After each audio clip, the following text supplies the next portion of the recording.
about who are the witnesses of Christ that we have come to know in these weeks since January, and what have we learned about his character, and what have we learned about who he is and what he does? What about the woman caught in adultery? I mean, can you imagine each of those people coming to Pilate and saying, let me tell you what he did for me, and let me tell you what he did for this one, and for this one.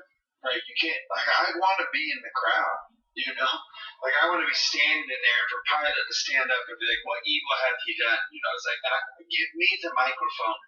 You know, let me tell you about the night he saved my life. You know, let me tell you about the second chance he gave me. What about Jairus? Right. Let me tell you about when he raised my daughter. Right.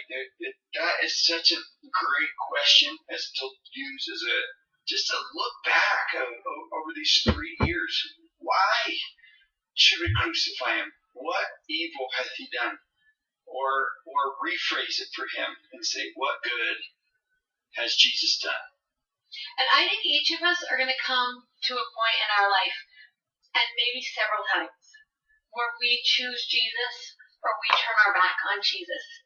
And probably all of us in our homes know someone who has been faced with that choice and has chosen one or the other. And that's reality. That is the world that we live in. That is the life that we live in. And I think it is so important to realize as we are reading through Mark 15, this is a time of choosing. This is a time of picking sides. This is a time of saying, I will believe in Jesus Christ, or a turning away from that belief and crucifying him.